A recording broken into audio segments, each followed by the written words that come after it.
Bonsoir et bienvenue au sein de cette émission Que les choses soient dites. Ce soir, un sujet particulier, un sujet poignant qui mérite toute votre attention.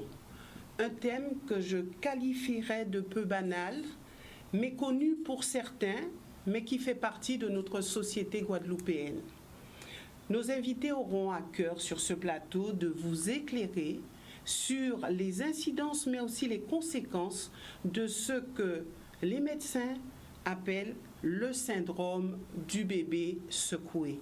Et ce soir, pour vous présenter ce thème, j'ai choisi une phrase forte: stop, arrête de me secouer.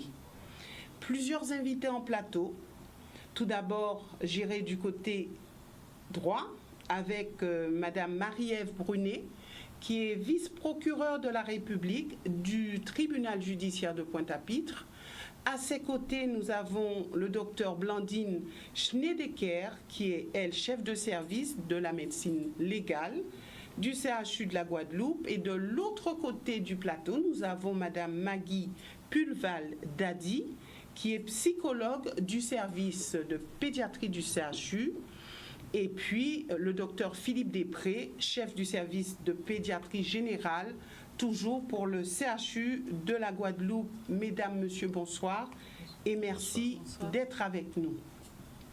Nous débuterons cette émission avec une définition de ce que l'on appelle le syndrome du bébé secoué. Alors si on peut donner une définition simple, ce serait laquelle ?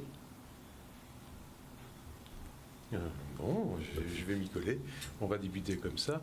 Le syndrome du bébé secoué, ce sont toutes les conséquences chez un bébé au niveau cérébral, parfois au niveau de la colonne vertébrale, essentiellement au niveau cérébral, de traumatismes dus à des secouements. On parle de secouements violents. Donc c'est tout un cortège de signes qu'on voit ou qu'on décèle avec des examens plus compliqués au niveau de l'œil, au niveau du scanner, au niveau de l'IRM, qui sont en rapport avec un secouement violent de la tête par rapport au corps. Donc, lorsqu'on dit secouement violent, c'est vraiment dans un sens ou dans tous les sens ? Ça peut être dans tous les sens, mais l'important, c'est qu'il y ait des mouvements d'accélération et décélération brutale. Un peu comme le coup du lapin quand on conduit, c'est vraiment la tête qui est projetée en avant, en arrière, en avant, en arrière. Donc ça fait des lésions très importantes au niveau de l'intérieur de la boîte crânienne, et ça peut faire des lésions importantes au niveau de la colonne cervicale, voire du bas de la colonne. Il y a aussi d'autres signes. C'est un syndrome qui contient énormément d'éléments, mais ce qu'on retient, vu les conséquences dramatiques, ce sont les conséquences d'un traumatisme crânien gravissime. Alors qu'il n'y a pas forcément de choc comme on l'entend. Quelqu'un qui est projeté contre un mur, c'est pas forcément ça. On peut avoir un cerveau qui est secoué dans la boîte crânienne sans avoir, au moins en apparence à l'extérieur, de lésions de traumatisme. D'accord, donc c'est un secouement violent, c'est bien cela ? Oui. Bien. Alors, pour qu'on comprenne un petit peu mieux ce que c'est, vous dites au niveau de la boîte crânienne, ce qui veut dire que le cerveau de l'enfant est fragile, n'est pas encore bien fixé. Expliquez-nous exactement. Effectivement, on va répondre à plusieurs d'un point de vue anatomique. On a dit pendant longtemps le cerveau de l'enfant est malléable. On parlait de plasticité cérébrale. On avait l'impression qu'on pouvait faire n'importe quoi à l'enfant et il arrivait à cicatriser. Un cerveau, ça ne repousse pas. C'est pas on comme dit qu'il est élastique quelque part. On dit oui, mais quand il tombe, il se fait pas mal parce qu'il est... Ben si, justement, il peut se faire très mal. Alors c'est vrai que les veines qui relient le cerveau à l'intérieur de la boîte crânienne sont des structures qui sont assez mobiles et qui peuvent se rompre assez facilement chez le nourrisson. Ça, c'est pour expliquer les saignements autour du cerveau. Mais à l'intérieur même du cerveau, la tête de l'enfant est quand même très volumineuse par rapport au reste du corps. C'est ce qui différencie l'enfant de l'adulte, qui a une petite tête et un gros corps. Le nourrisson a vraiment une grosse tête, donc il y a un mouvement de balancier beaucoup plus important et accélération, décélération à l'intérieur de la boîte crânienne. Ça fait des lésions comme on dit, de cisaillement. Pas forcément de l'hémorragie, pas forcément du saignement, mais de l'inflammation, de l'œdème. Comme quelqu'un qui se cogne, on aura peut-être une petite ecchymose sur la peau, mais on aura une grosse bosse. Une bosse d'œdème, de réaction inflammatoire. Et au niveau du cerveau, c'est dramatique. D'accord. Et je rajouterais peut-être aussi, en termes de particularité anatomique, que les tout jeunes enfants, en fait, en particulier ceux qui ne tiennent pas encore leur tête, ou même quand ils sont un peu plus âgés, il y a de toute façon une musculature au niveau du cou qui ne va pas présenter les mêmes capacités de résistance que celle d'un adulte. Donc quand l'enfant va être secoué, la tête va vraiment ballotter dans tous les sens, sans aucune résistance de la musculature cervicale. Ce qui va encore accentuer le phénomène, la tête étant plus lourde effectivement proportionnellement, c'est vraiment une tête qui va ballotter dans tous les sens. D'accord. Est-ce qu'on arrive facilement à repérer un enfant qui a été secoué, entre guillemets? Alors il y a deux étapes. Il y a la présentation d'un enfant qui, on l'espère, est bien vivant, et puis après il y a le drame des enfants qui en meurent. Et quand ils arrivent décédés de l'extérieur, ça nous est arrivé plusieurs fois dans mon ancien lieu d'exercice, en apparence on voit rien du tout. Et c'est uniquement quand on fait des scanners et du fond d'œil précocement après le décès qu'on arrive à voir quelque chose. Mais lorsque l'enfant est présenté très souvent par les auteurs du secouement, donc souvent, on en parlera après, souvent ce sont les parents, pas tout le temps, mais souvent ce sont les parents eux-mêmes. Les parents ne viennent pas en disant « Juste, excusez-moi, j'ai secoué mon bébé, il va pas bien ». Quand on recense les causes d'admission aux urgences pour les enfants secoués, ceux pour lesquels on sait après coup que c'était des syndromes de l'enfant secoué, on trouve des enfants qui boivent moins bien, des enfants qui ne peuvent plus se réveiller, des enfants qui ferment les yeux tout le temps, des enfants qui ont des crises de convulsions, des enfants qui ont les yeux qui partent vers le haut, ou des enfants qui carrément arrêtent de respirer. Ouais, ça c'est ça c'est pour les formes les plus graves. C'est pour les formes les plus... Et pour les autres, c'est plutôt des enfants qui vont avoir une tête qui va grossir un peu trop vite par l'hémorragie qui souvent accompagne ces lésions de secouement, surtout quand elles sont répétées, jusqu'à l'hydrocéphalie, jusqu'à vraiment le fait de ne plus pouvoir faire circuler l'eau normale à l'intérieur du crâne, le liquide céphalo-rachidien, qui bloque et qui fait des grosses têtes sous tension. Ça, c'est la forme un peu chronique. La forme aiguë, c'est vraiment du coma. Et la forme chronique, quand les secouements sont réguliers, mais pas au point de tuer l'enfant, ça va être des signes un petit peu différents. Dans tous les cas, c'est neurologique. Il y a vraiment des signes qui sont visibles dans le comportement de l'enfant. Alors aujourd'hui, on en parle sur ce plateau. Est-ce qu'on peut dire qu'il y a suffisamment de communication? Est-ce qu'on peut dire que, en général, lorsque les mamans sont au stade de préparation à l'accouchement, ou les jeunes parents, est-ce qu'on peut dire qu'ils sont informés de ce phénomène du bébé secoué? Est-ce qu'il y a eu de la prévention? Est-ce qu'on peut dire que c'est un phénomène encore pas connu ou peu connu au niveau des jeunes parents? Est-ce qu'on peut se dire que il y a du travail à faire à ce niveau-là? Alors, juste d'un point de vue contextuel et historique, la prise en compte de la maltraitance des enfants, elle est finalement assez récente, parce que pendant longtemps a prédominé, c'est un peu le patriae potestas, c'est-à-dire que c'est le père de famille qui a le pouvoir sur ses enfants, et en réalité l'État et même la communauté médicale ne contestaient pas ce qui pouvait se passer au sein finalement du foyer, parce qu'il y avait un huis clos et parce que c'était ni plus ni moins que la domination du père. Donc les choses ont évolué assez lentement, puisque finalement la convention internationale qui vient protéger les enfants dans toutes leurs dimensions, leur santé physique, psychologique, les négligences, etc. C'est 1989, la Convention des Nations Unies. Donc c'est vous dire que c'est assez récent, puisqu'à l'échelle de l'histoire, c'était hier. Et au fur et à mesure, l'État, la communauté médicale a pris effectivement la mesure de ce qu'était la maltraitance et de ce que pouvait être effectivement le syndrome du bébé secoué. Et aujourd'hui, il y a eu, si vous voulez, à l'image de ce qui se passe en ce moment pour les violences conjugales, dont on parle beaucoup, les années 80-90 ont été le début de la prise de conscience de la maltraitance chez l'enfant. Mais on parle depuis plus longtemps du syndrome du bébé secoué. Alors, oui, on en parle depuis plus longtemps. Enfin, après, mais pas beaucoup plus longtemps en réalité. Oui. Le premier qui en a parlé, c'est Ambroise Tardieu. Et c'était au 19e siècle. Oui. Et en réalité, pas vraiment. C'est les années 50-60, c'est à partir de là qu'on a commencé à parler du syndrome du bébé secoué. Ce qui, encore une fois, à l'échelle de l'histoire, est très récent. Et même encore aujourd'hui, au sein de la communauté médicale, il y a évidemment des progrès qui sont menés, qui nous aident, autorités judiciaires, sur notamment la datation, on y reviendra, mais en réalité c'est assez récent. On parlait du syndrome de Silverman-Tardieu début XXe siècle. Alors Silverman qui était allemand, Tardieu qui était parisien, il y a toujours une sorte de match entre les têtes pensantes médicales d'Allemagne, de France et de Grande-Bretagne à l'époque, et les deux ont découvert en même temps.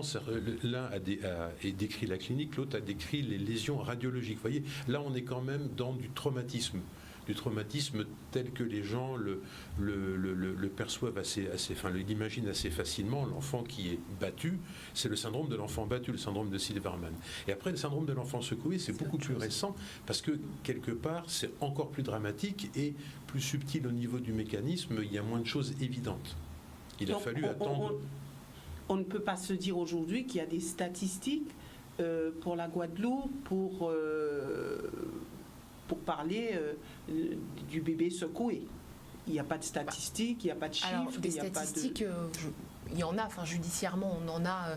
Après, c'est compliqué de quantifier, mais ce que dit le docteur Després, c'est que fut un temps où avant, de simples radios ne permettaient pas d'identifier le syndrome du bébé secoué.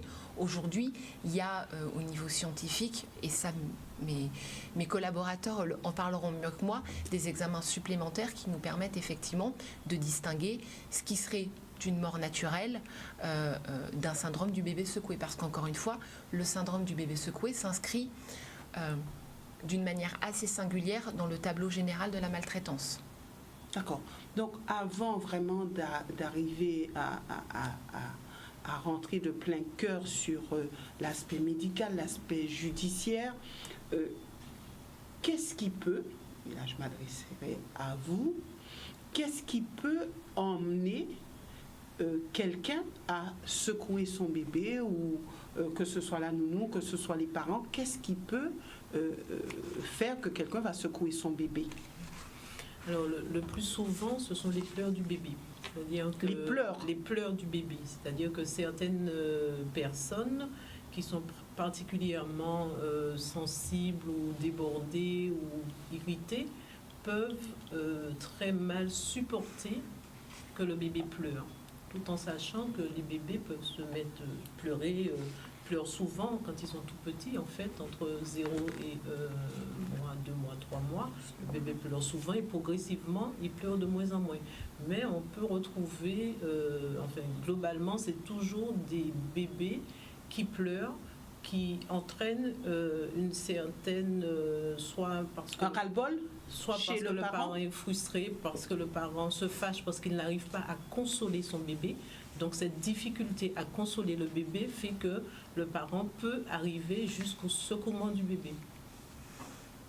On peut dire que c'est surtout par méconnaissance des conséquences, ou est-ce que dans un ras-le-bol, on ne sait plus ce qu'on fait, on secoue un bébé parce qu'on en a marre. C'est simplement ça. On peut être confronté à deux situations. C'est-à-dire qu'il y a des personnes qui secouent parce qu'ils sont irrités, mais qui n'ont pas toujours conscience des conséquences que ça va engendrer.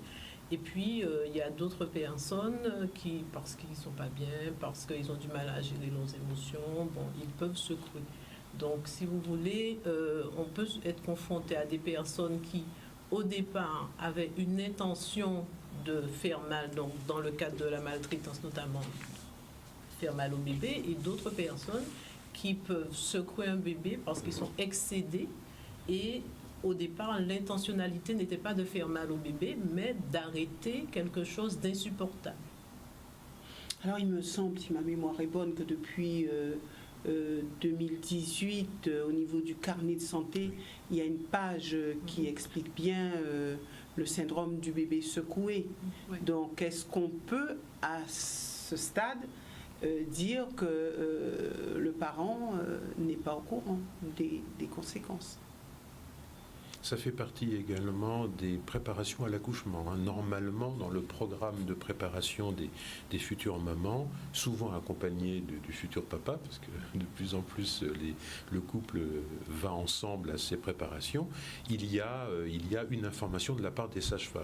Et c'est vrai, dans le carnet de santé, il y a depuis quelques années une information assez précise, très simple, où il y a une illustration où on montre un enfant secouement. Le docteur Schneidecker pourra nous montrer à quoi ça correspond, parce que c'est pas du jeu.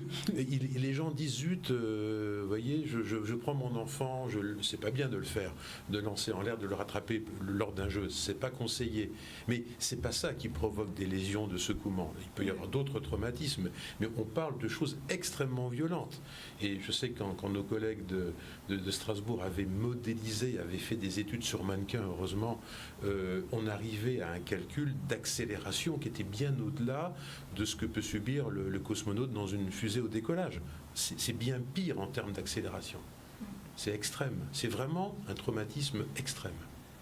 Et on peut parler de violence extrême. Ah oui. Alors vous qui avez rencontré des parents justement de bébés secoués, qu'est-ce qu'il en ressort? Est-ce qu'on a des parents désemparés après avoir secoué le bébé, ou est-ce que ce sont des gens qui sont forcément dans le déni?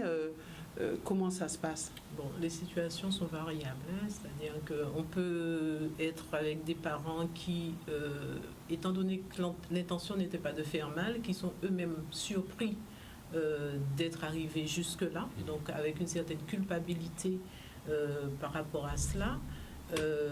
Parfois c'est pas par exemple la maman, mais peut-être que c'est le papa, donc il y a en même temps ils emmènent cet enfant au niveau des urgences avec tout un secret en fait au niveau de la dynamique du couple, parce que du coup ils se rendent compte qu'ils ont le sentiment d'avoir quand même fait mal. Voilà, ils ont fait quelque chose de grave. Et puis on peut être confronté à des personnes qui, dans un contexte soit de violence, je pense que ce sont des personnes qui ont une histoire personnelle compliquée, qui n'arrivent pas aussi à gérer leurs émotions et leur violence, et qui peuvent se retrouver dans ces situations-là. Donc en fait, on est face à des situations vraiment multiples. D'accord. Ouais, juste ce que je voudrais rappeler, parce qu'il faut aussi un peu tordre les idées reçues, de rappeler que le syndrome du bébé secoué, ça concerne toutes les classes socio-professionnelles. Les données épidémiologiques et puis judiciaires démontrent que, parce qu'il y a tendance parfois à stigmatiser un peu ceux qui connaîtraient des difficultés d'ordre professionnel liées au chômage ou de jeunes parents isolés, les études démontrent qu'en réalité, ces classes sociales professionnelles-là sont nettement plus surveillées, aidées par les services sociaux, de sorte que forcément la remontée d'informations, de par l'accès privilégié que les services sociaux ont à eux pour d'autres raisons, fait qu'on stigmatise un peu sur cette classe sociale-là, alors que pas du tout. Au contraire, nous, les données judiciaires qui sont les nôtres démontrent que le cadre et cadre supérieur peut parfaitement être amené à secouer son enfant. C'est un peu cette idée du cadre qui se verra entravé dans son évolution professionnelle parce que son bébé n'arrête pas de pleurer et qu'il a besoin de se calmer pour que lui puisse dormir. Voilà, donc ça concerne tout le monde. Ça veut dire effectivement qu'il y a à la fois des facteurs de risque qui sont liés à l'enfant, mais aussi des facteurs de risque qui sont liés aux parents, et pas tant, je crois, sur le facteur socio-économique que finalement le facteur psychologique et ce qui était indiqué sur l'histoire du parent. Est-ce que lui-même a été maltraité? Est-ce que lui-même a été humilié, etc., etc. Donc ça, c'est important, c'est vraiment important de le rappeler. Oui, puisqu'on pense que la violence vient le plus souvent... oui, ce qui n'est vraiment, pas le cas pour le syndrome du bébé secoué. C'est un peu cette idée, si vous voulez vous donner une idée, du parent qui va se retrouver dans un cercle vicieux où l'enfant pleure, on le secoue, donc ça diminue son état de conscience. Donc finalement, l'agissement, l'acte qu'on pose, il a une conséquence qui est l'enfant arrête de m'embêter et puis ça continue. Mais est-ce qu'on va jusque-là en se disant que ça va diminuer son état de conscience ou est-ce qu'on se dit je vais le secouer le but, c'est il va comprendre que bon, il faut plus qu'il pleure. Le but, c'est ça, c'est le but. Le but, c'est l'impulsivité liée au fait qu'on veut arrêter des pleurs qui sont excessifs en fait. Le parent ne supporte plus ces pleurs-là, donc il secoue. C'est ça le but. Et il secoue fort. Je reviendrai avec vous pour poursuivre au niveau de cette émission, juste après une courte pause, et puis nous arriverons sur un autre volet de cette émission. Voilà, nous revenons au sein de cette émission et d'ici quelques instants, nous pourrons récupérer quelques appels si vous avez des questions sur ce sujet, le syndrome du bébé secoué. Alors, si vous m'aimez, ne me secouez pas. Il y a beaucoup de phrases comme ça qu'on pourrait mettre au niveau de cette émission et on va y revenir. Alors, on a vu ce qui peut causer cela, un excès un ras-le-bol, ça peut être de la colère, ça peut être aussi, et on va mettre un petit bémol, de la méconnaissance. Donc on secoue l'enfant pour qu'il arrête de pleurer. Alors on a vu que les conséquences de tout cela peuvent être très graves. Alors à ce stade, lorsque vous recevez un bébé secoué, qu'est-ce qui se passe? Comment est-ce que vous gérez cette situation? Est-ce que vous savez d'entrée de jeu parce que le parent le dit? Est-ce que vous ne le savez pas quand il y a des recherches? Vous le savez. Et après, comment tout se passe? Comment ça s'enclenche? Puisqu'on a vu que ça peut, et souvent ça va jusqu'à cet aspect judiciaire. Alors, expliquez-nous un petit peu comment ça se passe, notamment pour vous au CHU. La première étape, c'est une prise en charge d'urgence médicale. Je parle bien des syndromes du bébé secoué graves, avec des troubles de conscience. Donc, ça veut dire que ça peut ne pas être grave et vous pouvez ne pas être concerné par cela.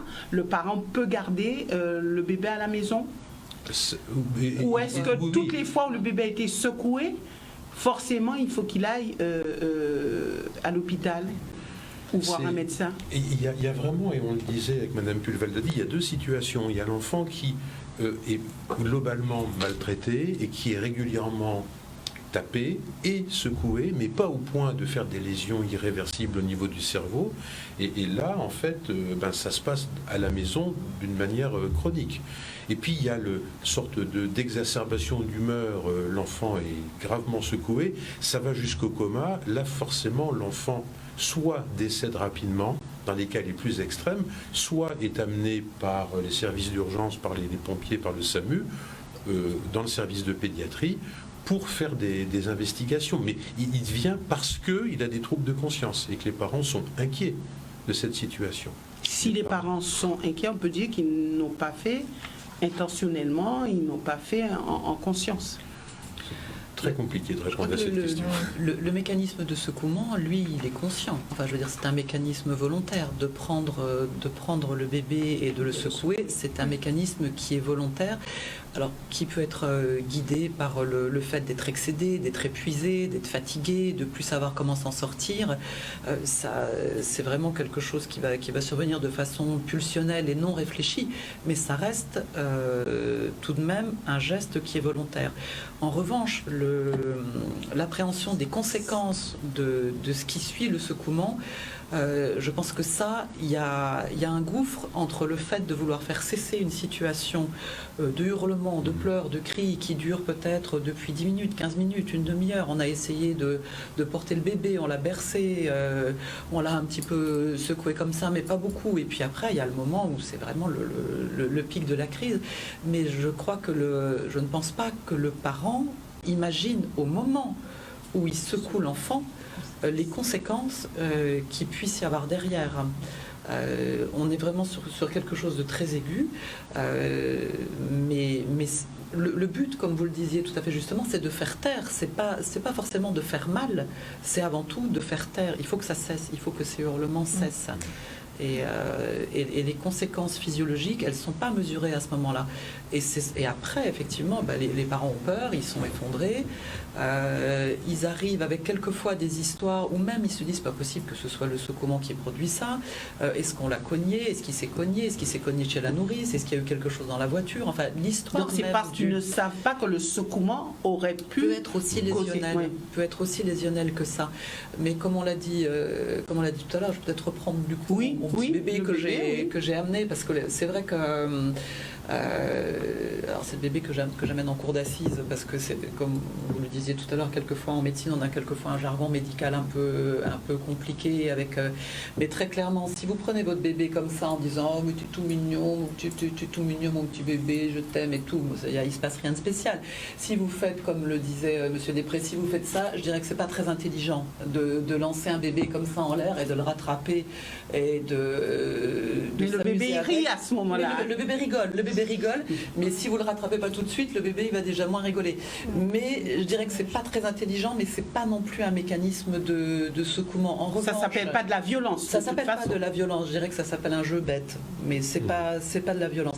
Mais quand vous prenez un enfant et que vous dites mais est-ce que tu vas te taire avec des hurles, voilà, vous criez plus fort que lui, hein, et est-ce que tu vas te taire, oui ou non, est-ce que tu vas te taire, et vous avez à ce moment-là un bébé qui est saisi à pleine main au niveau du thorax, dont la tête va basculer comme ça une vingtaine de fois de l'avant vers l'arrière, et encore le mien c'est un poupon qui n'est pas très mobile, donc ça va bouger encore plus, et dans le pire des cas ça va être est-ce que tu vas te taire, vous voyez. Donc, oui, là c'est secouement avec impact, et ça c'est secouement sans impact.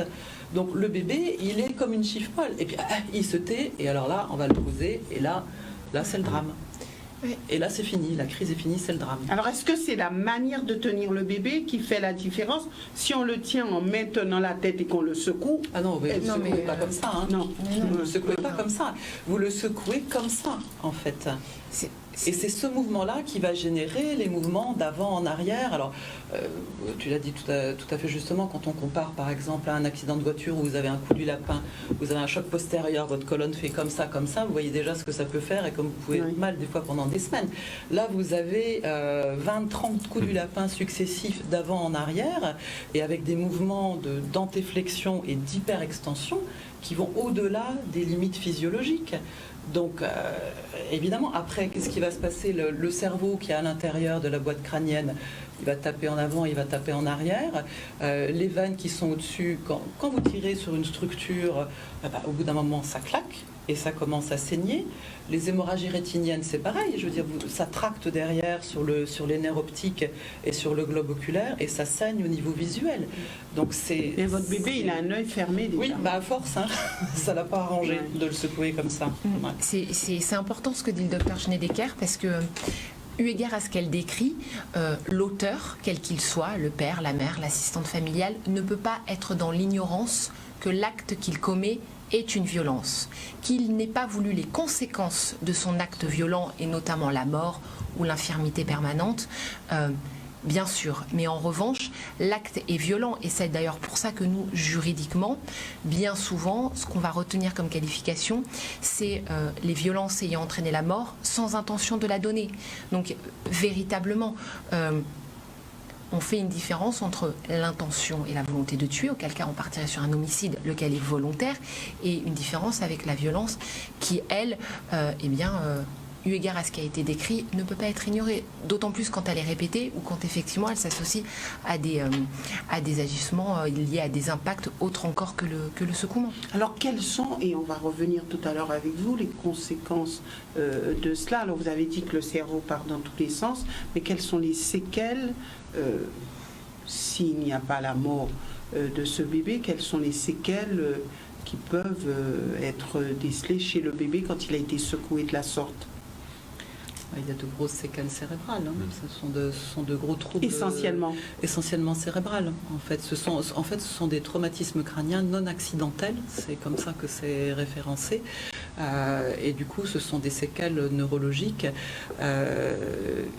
qui, alors au départ, quand on est sur un phénomène très brutal et que malheureusement on aboutit à une issue fatale, bon, c'est dramatique.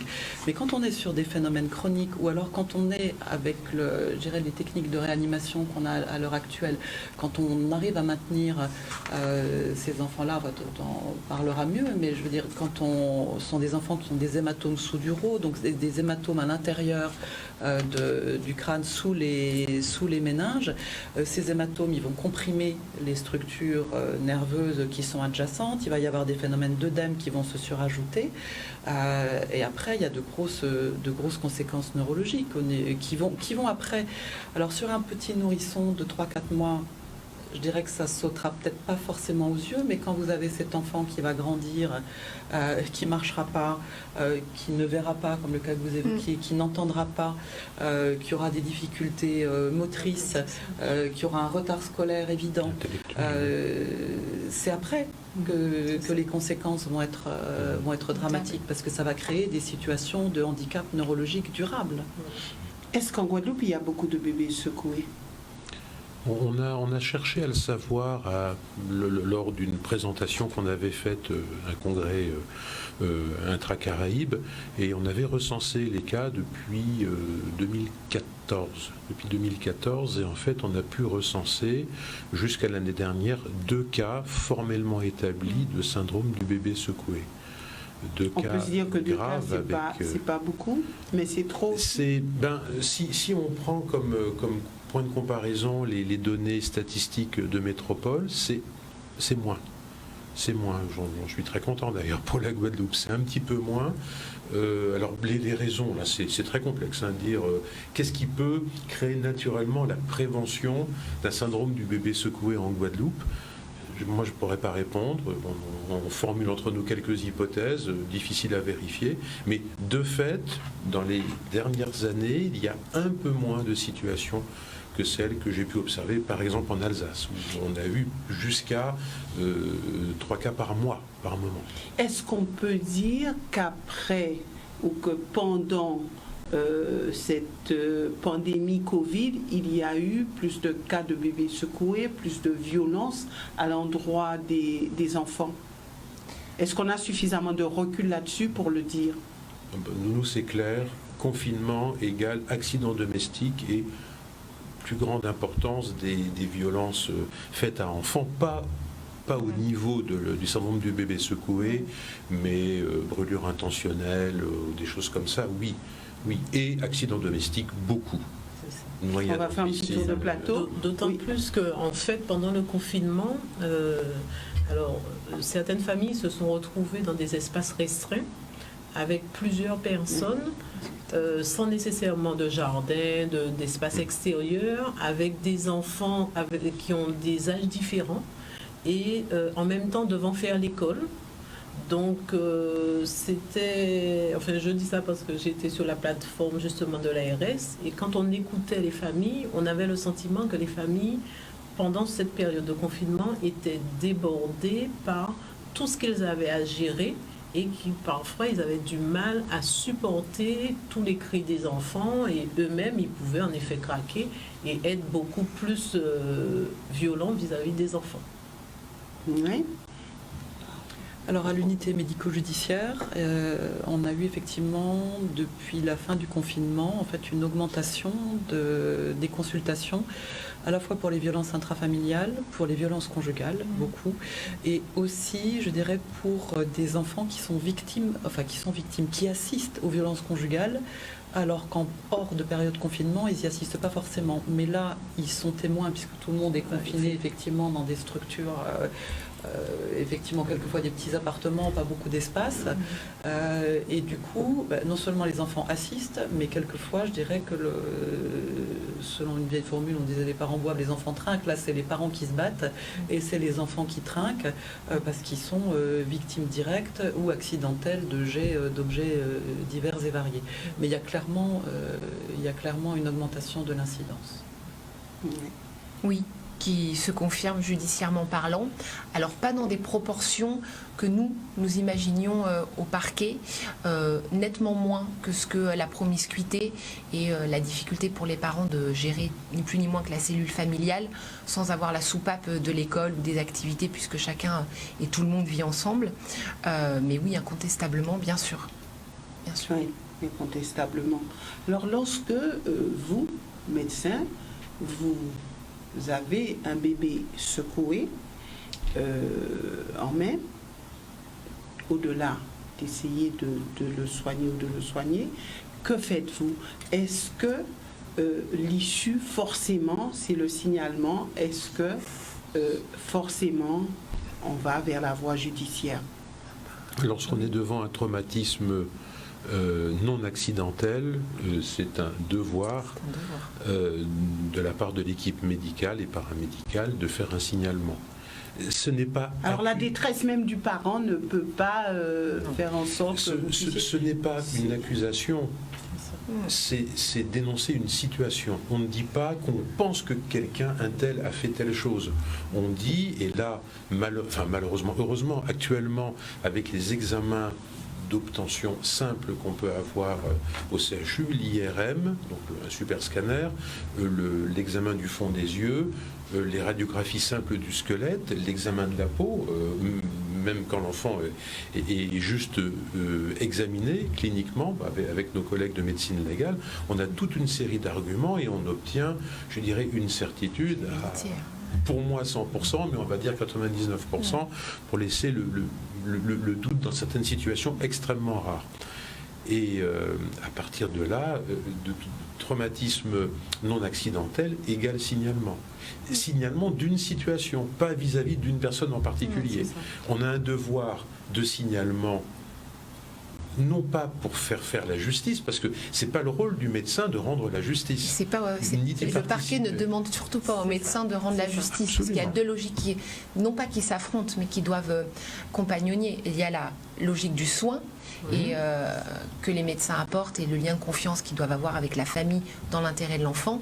Et après, il y a la logique de la justice qui est effectivement, eu égard à une situation de violence, de démontrer une imputabilité à un auteur. Mais il n'appartient pas, et en tout cas dans le cas des signalements qui nous sont faits, il n'appartient pas, et le procureur et en tout cas les services enquêteurs ne demanderont jamais à un médecin de mener son enquête directement auprès des parents, en tout cas ceux dont il suppose qu'ils seraient les auteurs. Ça, c'est le dur ressort du travail du procureur. Parce qu'encore une fois, c'est la logique de soin qui doit primer. D'accord. Docteur Schneedeker, alors quel est votre rôle à ce niveau-là, lien avec, on va dire, Madame la vice-procureure? Comment ça se passe entre vous? Est-ce que vous êtes là pour vraiment donner des détails, tout ce qu'il faut pour permettre à l'enquête de progresser? Oui, alors c'est clair. Alors on n'intervient pas, nous, contrairement aux équipes pédiatriques, contrairement à vous, on n'est pas en première ligne. Nous, quand on est appelé, c'est à partir du moment où il y a une suspicion d'intervention d'un tiers et où on nous demande un avis visant à se prononcer sur le fait de savoir si le mécanisme lésionnel est lié à l'intervention de quelqu'un. Et parce que la question, à vrai dire, c'est de savoir est-ce que cet enfant est en danger ou pas. Moi, je crois qu'il faut avant tout raisonner comme ça. Est-ce qu'il y a un danger ou pas pour cet enfant? Et après, regarder quels sont les mécanismes lésionnels, mais quand même tout en étant, il ne s'agit pas non plus d'aller signaler et puis de mettre aussi des familles dans des situations difficiles alors qu'il n'y a rien de spécial. Mais avant toute chose, donc est-ce que l'enfant est en danger ou pas? Et nous, on intervient sur réquisition des forces de l'ordre, donc soit des forces de police ou de gendarmerie, qui nous disent voilà, on vous demande d'examiner tel enfant et de nous dire si oui ou non ce que vous constatez est compatible avec un mécanisme lésionnel ou avec une situation de maltraitance. Et en fait, il ne faut pas non plus partir bille en tête sur une situation de maltraitance, il faut quand même vérifier auparavant tous les diagnostics différentiels possibles. Là où c'est quelquefois difficile, c'est que nous, on nous donne un mécanisme lésionnel. Le parent va nous dire, par exemple, ben oui, mais il s'est cogné la tête. Bon, alors là, il y a clairement des lésions qui ne correspondent pas avec un simple traumatisme d'un gamin qui se serait cogné la tête. La classique, c'est il est tombé de la table allongée. Alors la chute de 90 cm d'une table allongée ne provoque pas des dégâts aussi graves que ceux qu'on peut constater, mais il faut toujours, nous notre mission c'est de dire si les lésions constatées sont compatibles avec les faits rapportés et le mécanisme lésionnel initial, et c'est un peu ça qu'on a pour mission. Donc effectivement on intervient... L'urgence, elle est d'abord aux soins, elle n'est pas médico-légale, il faut avant tout soigner et traiter, et on intervient, nous, je dirais, en deuxième ligne, sauf évidemment dans les cas dramatiques de décès, de mort d'un nourrisson, où là, effectivement, extérieurement, on n'aura pas forcément grand-chose, mais où en acte autopsique, ce sera... De toute façon, on ne peut pas se tromper entre... au niveau des séquelles d'un bébé secoué et d'un bébé qui tombe de la table allongée, par exemple. Ça ne crée pas les mêmes lésionnels, les mêmes mécanismes lésionnels. Maintenant, je pense qu'il faut toujours... en médecine, on n'est jamais 100%, tu as rectifié toi-même tout à l'heure, tu dis 99%. Oui. On n'est jamais... il faut bien évidemment affirmer des choses dont on est sûr. Mais avant de les affirmer, il faut quand même avoir balayé toutes les autres hypothèses, qu'elles soient des malformations artério-veineuses, des traumatismes obstétricaux, des problèmes d'hydrocéphalie, d'autres traumatismes antérieurs, des accidents de voiture antérieurs. Enfin, il faut quand même tout balayer avant de dire voilà, sur tel faisceau d'arguments et sur tels arguments cliniques, le diagnostic à évoquer en priorité, c'est celui-là. Et après, il faut voir si l'histoire qui est donnée par les parents est cohérente ou pas. Et assez souvent, on a des histoires qui, au départ, ne sont pas cohérentes.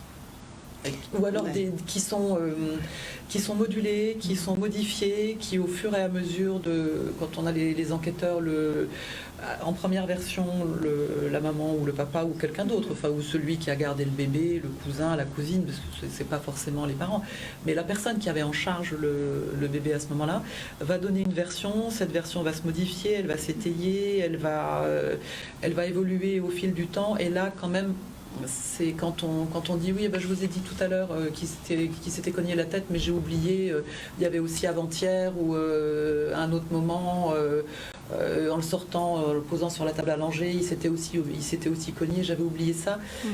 Ça, c'est un peu... c'est discordant. Quand il y a une discordance entre le mécanisme lésionnel et les lésions constatées. Ouais, ça, c'est tout à fait juste. Et nous, il y a un véritable enjeu au niveau judiciaire pour, encore une fois, la manifestation de la vérité. C'est la question du tempo. Et on s'est rendu compte que le signalement devait être fait dans les 48 heures maximum de l'hospitalisation. Pourquoi ? Parce que c'est l'enjeu d'éviter la déperdition des preuves, c'est l'enjeu d'éviter la construction de mensonges. Et on s'est rendu compte que rapidement, lorsque les parents sont entendus, ils ne se questionnent pas mutuellement. Ils ne se questionnent pas. Ils n'ont pas encore pris conscience de la gravité de leurs agissements, ce qui de facto va vers une reconnaissance des faits, mais qui est un peu naïve en réalité, parce qu'encore une fois, ne se rendent pas compte que ce qu'ils ont fait est gravissime. Des parents qui vont se persuader qu'ils n'ont rien fait, et inversement, un enfant qui irait mieux et qui donc se déculpabilise, et vont alors effectivement avouer les faits. Donc l'enjeu vraiment du signalement dans les 48 heures, il est important. Ce qui peut être un peu compliqué, puisque comme le docteur Després et le docteur Schneidecker le disent, il faut quand même que scientifiquement, ce qui est dénoncé soit valable et objectivé, et qu'on soit effectivement véritablement sur un syndrome du bébé secoué. Et derrière, l'apport de la médecine légale, il est majeur, puisque c'est tout à fait juste. C'est-à-dire que à mesure que les parents vont expliquer ce qui s'est passé, eh bien nous, presque en temps réel, on va confronter les dires à l'avis médico-légal, ce qui, en matière d'enquête, est tout à fait déterminant, parce que le syndrome du bébé secoué, dans le domaine judiciaire, il a un peu cette contradiction que finalement, ce sont des dossiers dans lesquels on a le plus de preuves scientifiques. La preuve scientifique est qualifiée la reine des preuves, et finalement le moins d'aveux. Pour des raisons ayant trait à des parents qui ne peuvent pas accepter, admettre de révéler qu'ils ont violenté leur enfant et qu'ils l'ont tué, tout simplement parce qu'ils l'aiment. Parce qu'ils l'aiment. Hein. On est évidemment sur, en général, des parents qui sont évidemment aimants. Mais effectivement, la collaboration médico-légale, pédiatrique et puis justice est capitale, et vraiment l'enjeu du temps est important. Et il y a un autre enjeu qui est important pour nous, c'est la datation des faits. C'est-à-dire que vous aurez une conclusion scientifique qui vous dira c'est un syndrome du bébé secoué, mais vous avez même des conclusions scientifiques qui vous permettent de déterminer le moment, ou en tout cas dans les 24 heures précédant l'hospitalisation, dans les 48 heures précédant l'hospitalisation, l'enfant a été secoué. Ce qui, nous, d'un point de vue d'enquêteur, est important, parce que ça nous permet de réduire le nombre d'auteurs qui, à ce moment-là, ont été en contact avec l'enfant, et du coup de cheminer sur l'imputabilité. Parce qu'en général, soit effectivement, lorsque les faits sont révélés rapidement, les parents avouent, soit si ce n'est pas le cas, ça devient très compliqué, et on a très rarement des aveux en réalité. Donc très difficile. C'est très difficile. C'est, pour vous donner une idée, sur les dossiers qui, en général, puisque on retient des violences ayant entraîné la mort ou une infirmité permanente, on ouvre une information judiciaire. D'abord parce que, quand je vous parle de ces qualifications-là, c'est criminel et c'est obligatoire. Mais même sur des infractions délictuelles, on ouvre une information judiciaire sur ces dossiers-là, et la moitié vont au non-lieu. La moitié des gens ne sont pas poursuivis. C'est-à-dire que vous avez 2 parents qui vont être mis en examen pour des violences, pour de la non-assistance à personne en péril ou la non-dénonciation de crime. Et parce qu'on ne saura pas qui des deux a violenté, le doute profitant, les gens ne sont pas poursuivis. Et quand les gens sont poursuivis, ça peut aller jusqu'à quelle peine ? Tout dépend, encore une fois, soit vous vous inscrivez dans un tableau de maltraitance générale, et là, effectivement, vous pouvez avoir des peines d'emprisonnement fermes, enfin des gens qui sont incarcérés, qui vont quelques années, en tout cas plus d'une décennie en détention. Et inversement, la cour d'assises et l'expérience de la cour d'assises démontrent qu'il y a une certaine empathie à l'endroit de ces parents-là, hormis, encore une fois, le cas de violence répétée et de maltraitance, considérant que c'est un peu monsieur, madame, tout le monde, et que moi aussi, ça aurait pu m'arriver. Ouais. Voilà. Et ça va jusqu'où ? Ça va jusqu'en termes d'emprisonnement, oui, vous oui. voulez dire ? C'est des années d'emprisonnement, mais pas nécessairement avec des incarcérations. C'est d'ailleurs pas forcément des parents qui vont être incarcérés.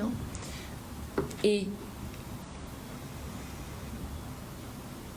le pire étant ces dossiers où on n'a pas de réponse, parce que la question après va se poser de tout ce qui a trait à l'assistance éducative, puisque si sur le pénal ça ne prospère pas, entre guillemets, il va quand même falloir se poser la question, est-ce que cet enfant retournera à la maison ? Que fait-on de lui ? Oui. Puisqu'après tout, on ne démontre pas que ce sont ses parents qui l'ont violenté. Donc il a sa place à la maison. Et ça, c'est tout le relais de l'assistance éducative, du travail du juge pour enfants, qui est primordial. Parce qu'il peut y avoir aussi d'autres enfants dans la fratrie. Aussi. Bien sûr. Alors, est-ce qu'il y a une tranche d'âge où on peut parler de bébés secoués ? Est-ce que ce sont plus des garçons ou des filles ? Comment est-ce qu'on peut aborder cette Les extrêmes, pour notre expérience, c'est 0 ans, c'est-à-dire quelques jours de vie. J'ai vu 15 jours de vie, lésions typiques, dramatiques, avec aveu de la part de la maman, jusqu'à 2 ans. Jusqu'à 2 ans. Jusqu'à 2 ans à l'extrême. Alors pour faire les lésions qu'on vient de décrire chez un enfant de 2 ans qui a une musculature qui a quand même beaucoup plus renforcée au niveau du cou que celle d'un tout petit nourrisson, il faut un acteur beaucoup plus fort et beaucoup plus violent encore. Mais c'est décrit jusqu'à 2 ans. Ce n'est plus un bébé à 2 ans, mais c'est le même mécanisme. Passer 2 ans, non. Ouais, passer 2 ans, on ne parle plus de bébé Pas à ma secoué. connaissance. Ouais. Alors, ce sont plus des filles ou des garçons? Plus des garçons. Les garçons. Les garçons. Ouais. Pourquoi est-ce que les garçons pleurent plus souvent que les filles Est-ce qu'il y a une étude là-dessus? C'est des questions. C'est est-ce qu'on tolère moins que les garçons pleurent? Est-ce qu'ils crient plus fort? C'est ça, moi j'ai le sentiment que, enfin, par rapport à tout ce qui est psychologie du développement, c'est vrai que les petits garçons sont toniques, donc on pourrait imaginer que Ils les crient cris plus sont fort. sont plus peut-être stridents, et puis après il y a aussi toute la problématique qui peut émerger d'une relation mère-enfant, c'est-à-dire qu'il y a des mamans, par exemple, qui ne voulaient pas de garçon, qui ont un garçon, il y a des mamans qui ont un garçon, mais qui ne supportent pas certaines choses, donc il y a plein de facteurs, en tout cas, qui peuvent intervenir, parce qu'on sait que sur le plan même psychique, ce sont aussi les garçons qui, le plus souvent, sont conduits en consultation psychologique plus que les filles. Donc, c'est décrit dans la littérature psychologique, en tout cas. Nous avons un appel de téléspectateurs, mais juste avant, est-ce que ce sont les hommes ou les femmes qui secouent plus les bébés? Alors, de manière générale, 80% des cas, c'est dans le domaine familial. 20% des cas, il ne faut pas l'oublier, on n'en a pas parlé, il y a les assistantes maternelles aussi. D'accord. On a des cas aussi d'assistantes maternelles. Pas nécessairement, non. Un tiers d'hommes, un tiers de le couple, les 2 parents, et après un tiers la maman, la fratrie, grand frère, grande sœur. Oui. À peu près. C'est à peu près ces statistiques-là. Nous partons du côté du téléphone avec un premier appel. Bonsoir, nous vous écoutons. Allez-y, posez votre question. Oui, bonsoir. Vous m'entendez? Oui, très bien. Oui, alors ma question est la suivante, c'est que nous sommes dans un département où il y a énormément de familles monoparentales. Est-ce que cela a une influence sur cette problématique des bébés secoués, c'est-à-dire on en comptabilise plus en raison de cette spécificité de notre territoire par rapport au national?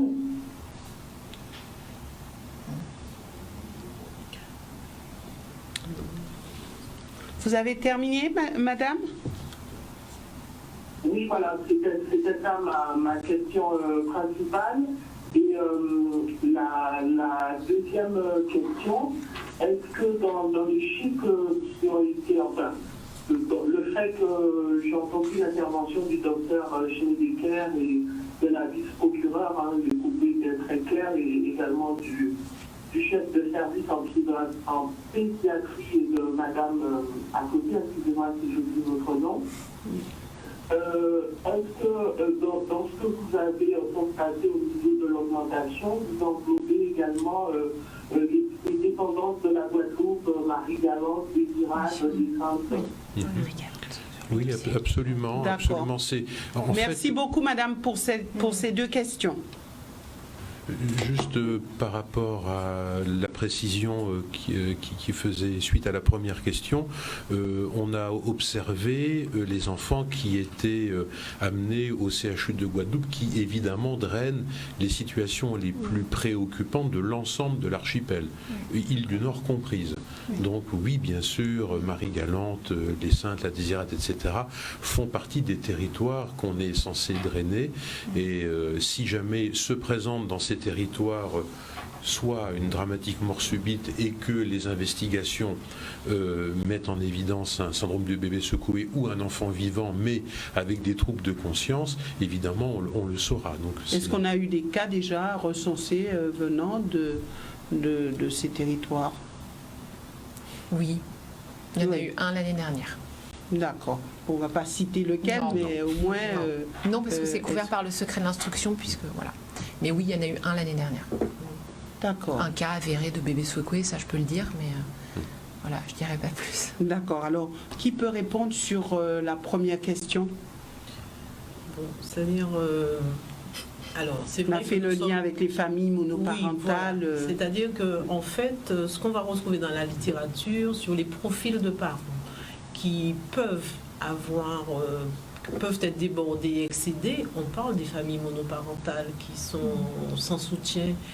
Ça peut exister donc dans certaines situations, mais je ne crois pas que par rapport à la Guadeloupe, parce que nous avons plus de familles monoparentales, qu'on se retrouve avec des bébés secoués plus fréquemment, d'autant plus qu'on a dit tout à l'heure que sur le plan des statistiques, on en trouvait un peu moins en Guadeloupe qu'en France.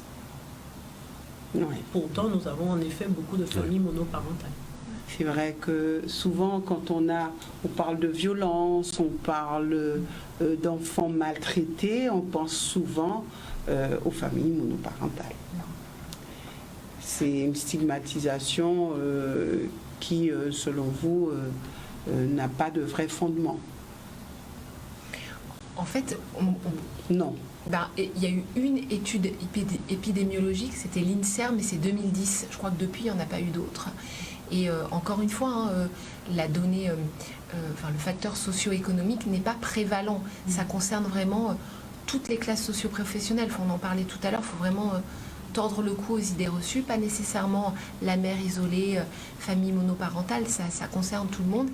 Et en réalité, judiciairement, on se rend compte que lorsque les violences sont commises, il y a un couple, et c'est pas nécessairement un parent. Donc, attendez, donc ça veut dire que les deux secouent le bébé? Pas nécessairement, pas nécessairement. Soit les deux secouent le bébé, soit le père ou la mère aura secoué le bébé, l'autre parent ne s'est pas rendu compte, ou le sait et ne dit rien. Il n'y a pas un cas de bébé secoué comparable à un autre. Mais oui, bien sûr. C'est d'ailleurs pour ça que lorsque les personnes sont poursuivies, elles peuvent l'être pour les violences, soit criminelles, soit délictuelles, mais aussi sur la non-assistance ou la non-dénonciation de crimes. Bien sûr.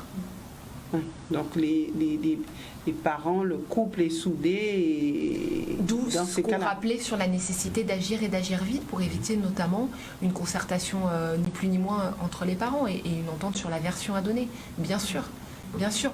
L'enjeu pour eux est de préserver l'unité familiale. Hein. C'est aussi ça. Puisqu'ils l'aiment leur enfant, ils n'ont pas voulu le tuer. Ils étaient juste excédés. Donc il y a une espèce d'omerta. Et je vous ai dit tout à l'heure, hein, Donc par amour, en déduction par amour, on peut être violent. Ah oui, mais là on rentre dans des débats et une digression, on n'aura pas assez d'une heure et demie. Je pose la le question. crime passionnel existe, bien sûr. On dit que les parents aiment leur enfant, pourtant ils sont violents. C'est multifactoriel. C'est multifactoriel. C'est l'épuisement psychologique. Enfin, la privation de sommeil, c'est pas pour rien que c'est un instrument de torture. Peut-être le pire instrument de torture qui soit, parmi tant d'autres. Voilà, j'exagère un peu. Oui, mais est-ce que quand c'est... Je ne pose pas la question à vous, je pose la question aux deux médecins, aux psychologues qui sont sur ce plateau. Alors, ok, on se dit oui, mais les parents sont fatigués, ils n'en peuvent plus. Alors, dans ces cas-là, je serais tentée de dire, en termes de prévention, que faut-il faire? Est-ce qu'il faut informer? Est-ce qu'il faut dire aux parents comment se comporter quand ils sont fatigués et que le bébé pleure? Comment aborder cette question-là? Puisqu'on dit, oui, ils aiment leur bébé, ils l'ont secoué, pas pour le tuer, mais ils l'ont secoué quand même, et secoué violemment. Quand vous prenez même dans les recommandations de l'HAS, qui a la Haute Autorité de Santé, qui a écrit tout un fascicule sur le sujet, parce que tous les parents qui sont excédés, tous les parents qui sont en manque de sommeil ne vont pas heureusement aller secouer leur enfant. Hein, Oui. Sinon, parce que des parents fatigués, il y en a. Je veux dire, c'est clair. Hein, des parents avec des enfants en bas âge, il y en a. Et heureusement que ça finit pas comme ça. Mais dans les autorités, dans le texte de l'HAS, c'est assez clair. En fait, il recommande, et je pense que c'est d'ailleurs ce qui est recommandé aussi dans les dans les carnets de santé, de mettre l'enfant sur le dos, de le laisser pleurer, et puis de se mettre un peu à distance. De s'en éloigner. Oui, voilà, d'aller récupérer, d'aller reprendre son souffle, d'aller prendre l'air à la fenêtre, et puis de laisser un peu retomber la pression. Voilà, il vaut mieux un enfant qui crie qu'un enfant qu'on va secouer, quoi. Après, peut-être pour rebondir sur la question de la spectatrice, c'est vrai qu'on a ici beaucoup de familles monoparentales, mais on a aussi, à contrario, une structure familiale qui est quand même extrêmement forte, parce que très souvent, il y a des familles monoparentales, mais ce sont des jeunes filles qui vivent quand même encore, qui peuvent avoir des enfants qui vivent chez leurs parents. Ce sont des jeunes filles qui ont des cousins ou des cousines, qui ont une fratrie qui est ou sur un terrain familial, ou pas loin, ou encore à proximité. Donc il y a...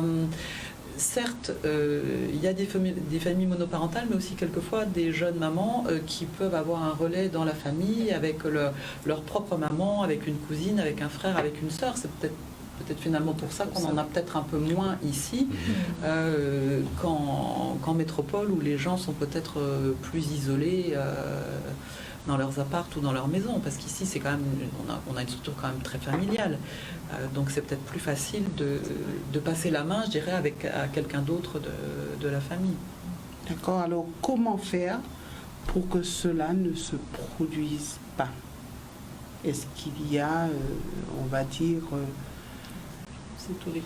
des conseils à donner pour que cela ne se produise pas? Déjà, être bien conscient de ce que Dr Schneidecker a montré, le mécanisme en question. Il n'y a pas de mécanisme anodin lorsqu'on secoue une tête dans tous les sens. Ça peut avoir des conséquences, soit le décès rapide, soit des séquelles à vie pour l'enfant. Donc ces quelques secondes de perte de son contrôle peuvent avoir des conséquences absolument dramatiques. Absolument dramatiques. Déjà, là, il faut en être conscient. Après, savoir se gendarmer, savoir prendre sur soi.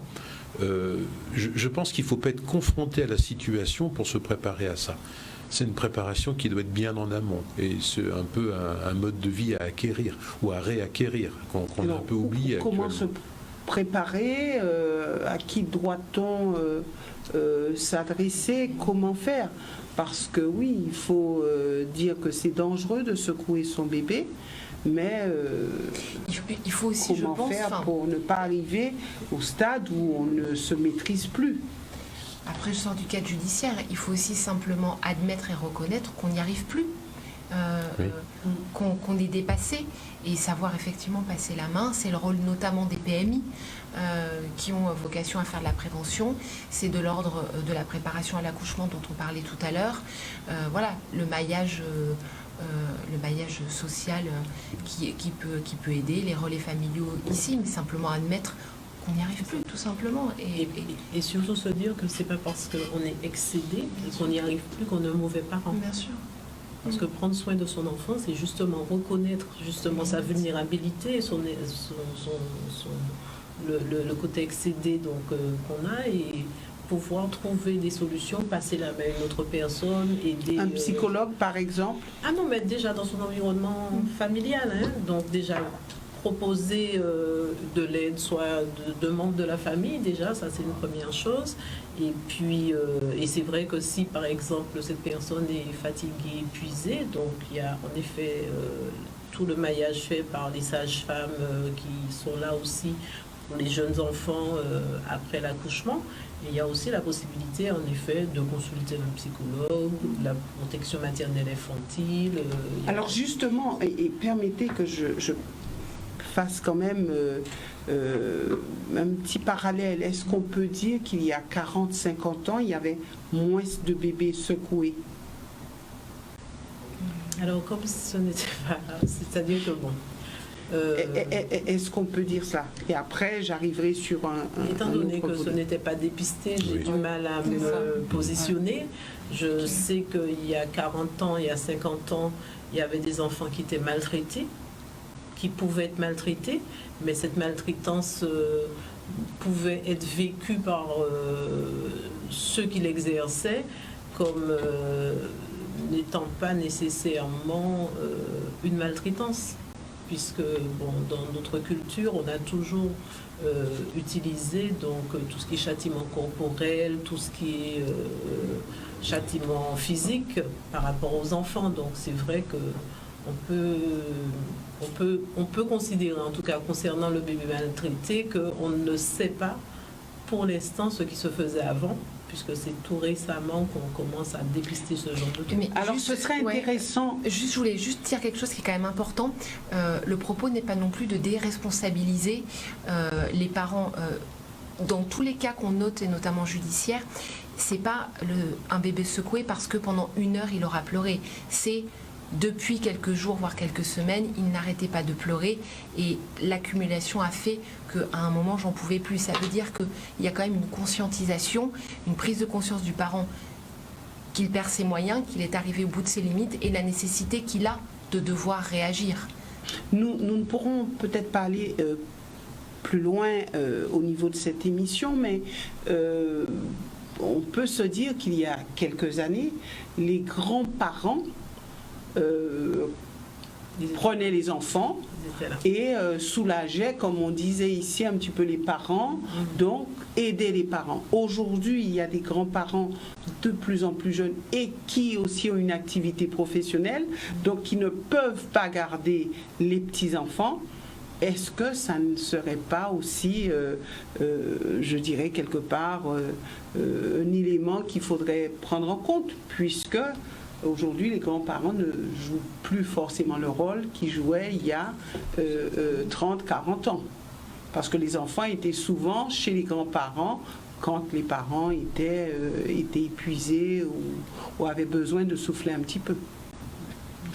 Il faudrait après regarder un peu plus près au niveau statistique sur les modes de garde de ces enfants.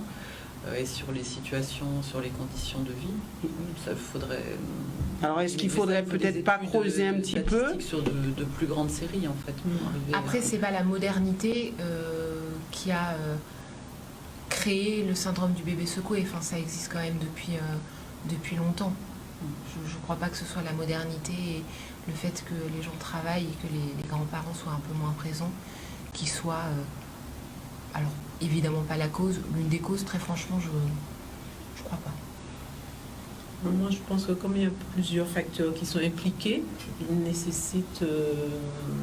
ça nécessite une analyse vraiment plus approfondie. Une analyse fine pour peut-être trouver comment aider ces personnes qui peuvent arriver à un moment donné à un excès de violence et peut-être creuser si on veut vraiment aider ces familles. Il faut aussi voir que nous, quand on mène des enquêtes, il y a des expertises psychologiques et psychiatriques des auteurs qui sont faites et quand même on se rend compte... Qu'est-ce qui en ressort ? Qu'est-ce qui en ressort ? Il y a parfois un parcours d'enfant soi-même maltraité ou en tout cas qui a été et qui a pu soit être violenté directement ou assister à de la violence, qu'elle soit physique ou verbale d'ailleurs, et qui du coup a participé à une construction de la Donc ces personnes reproduisent ce qui... Un peu, en tout cas, ce qui est certain, peut-être pas une banalisation de la violence, mais en tout cas peut-être une tolérance un peu plus élevée à la violence.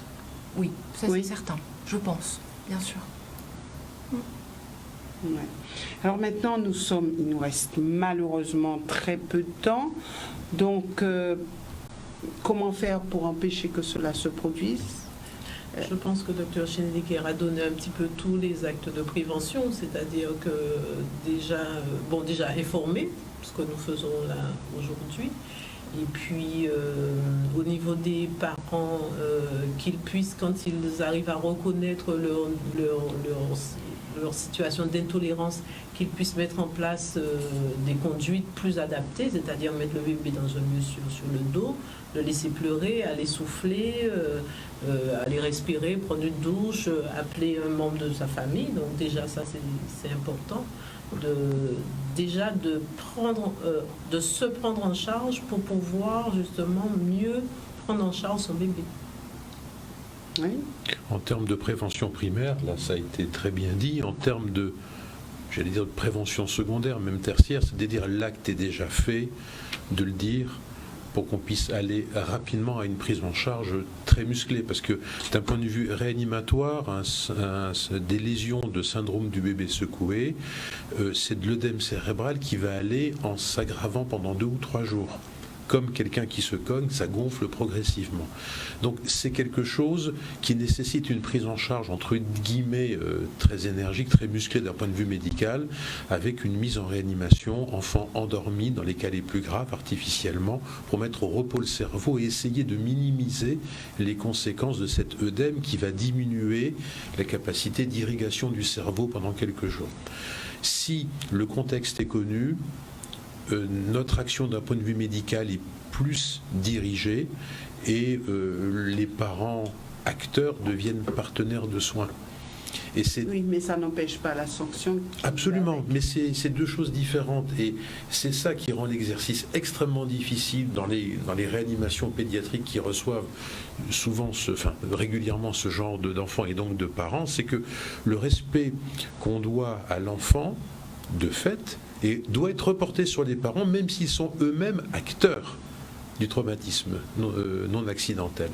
Et il faut arriver à concilier le respect vis-à-vis des parents et la démarche de rassembler le maximum d'éléments qui vont aider la justice à déterminer la personne en cause dans ce traumatisme. C'est difficile, et quand vous posez la question aux parents de but en blanc, quand je leur dis voilà, la situation est dramatique, on a vu que c'était un traumatisme qui n'est pas accidentel.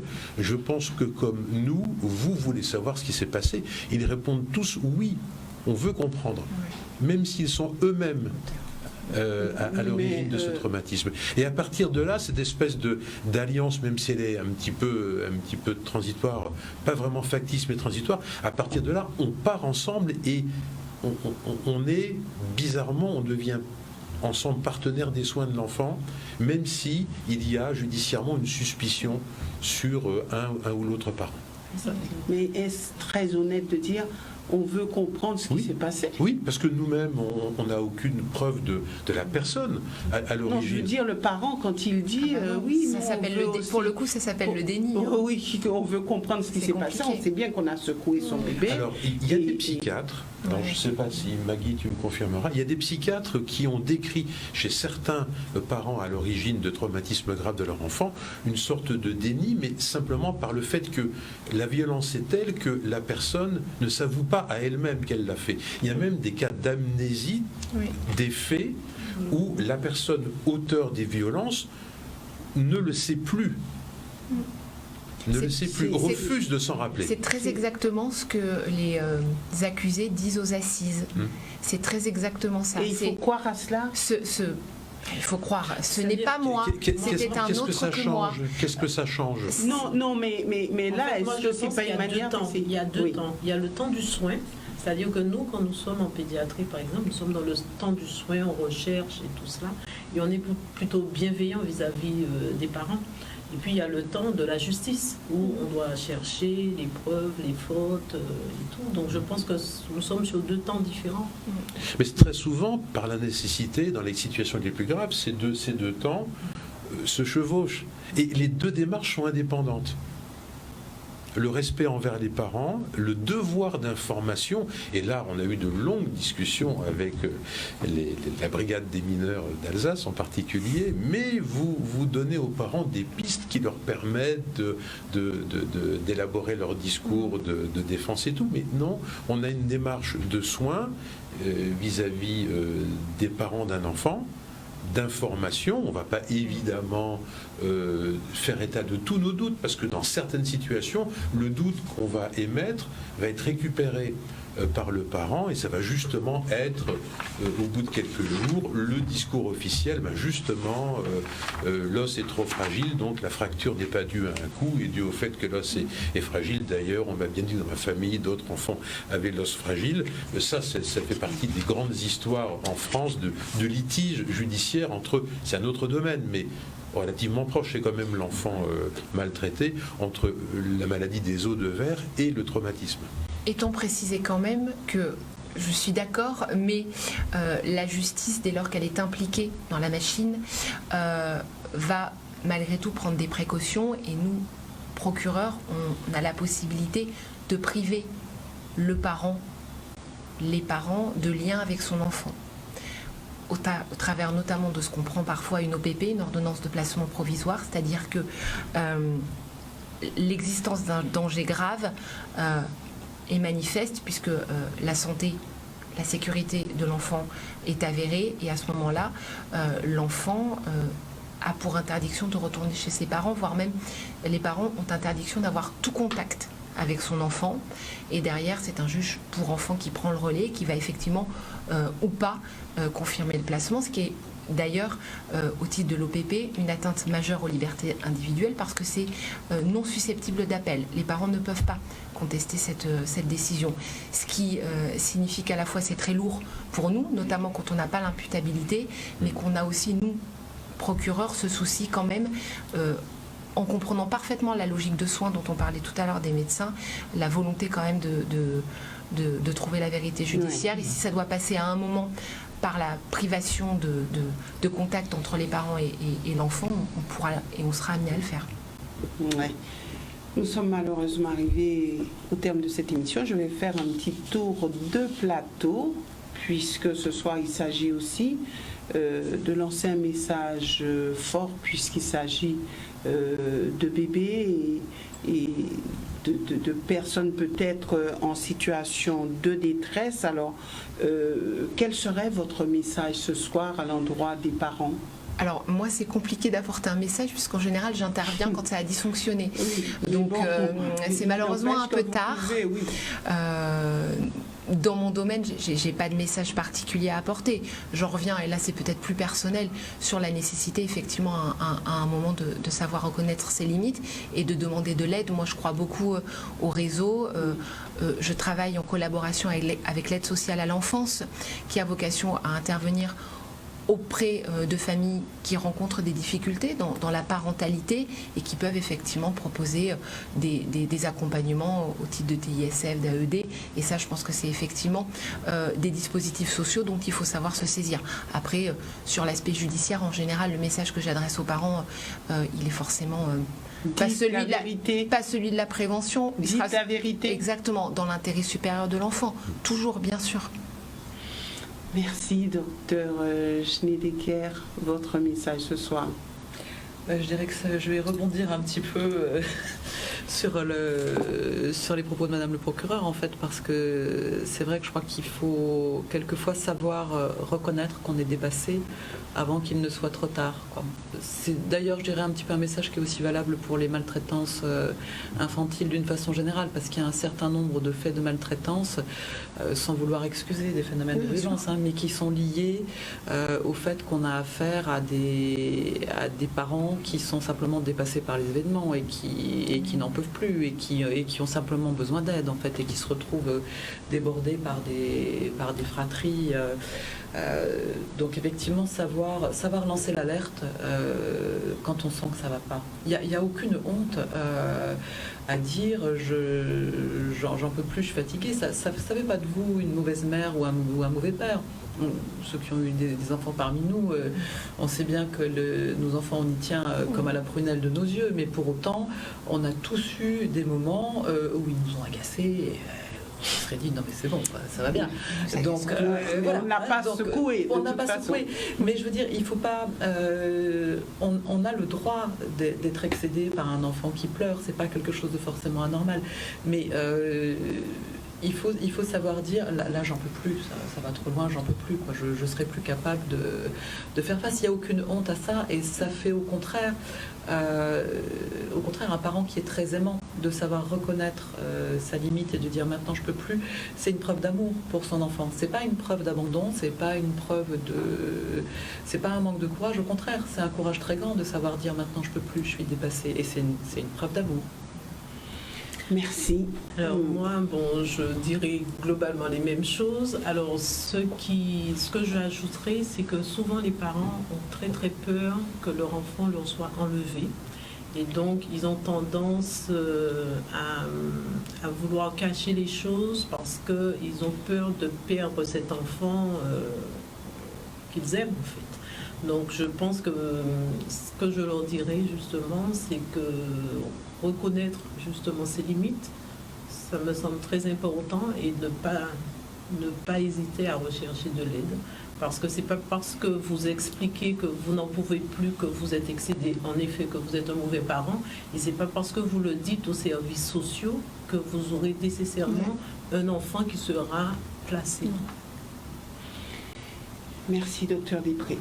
Je crois que tout a été très bien dit. Passant en dernier, pourrais-je rajouter de ne pas se tromper de colère de la part des parents. C'est un peu vrai pour beaucoup de choses, hein. L'enfant étant peut-être la partie la plus belle, la plus précieuse du foyer. Ce qui rend complexe notre travail, c'est qu'on travaille avec les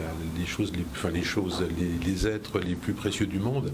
On n'a pas les coups des franches, on marche sur des heures en permanence. Si on peut ne pas se tromper de colère, eh ben on sera encore plus efficace dans l'amour qu'on porte à son enfant. Et puis dire aussi que on est content de constater que quelque part on peut montrer au reste de la France qu'on se débrouille pas si mal avec nos structures familiales ici, puisque si on en croit les chiffres, avec beaucoup de prudence, parce que c'est une vision un petit peu linéaire, en prenant les cas qu'on a pu déterminer, mais en associant nos forces, on se rend compte qu'on a un peu tous la même vision. De ce point de vue-là en particulier, je ne parle pas de la maltraitance en général, parce que là, on n'est peut-être pas formidable en Guadeloupe, hein, si on prend tous les éléments de maltraitance, mais pour les formes les plus graves de maltraitance, et c'est la forme la plus grave, le syndrome du bébé secoué, maltraitance chronique ou aiguë ponctuelle, on est... Voilà, on a peut-être des choses à démontrer, on a peut-être des conseils à donner aux autres.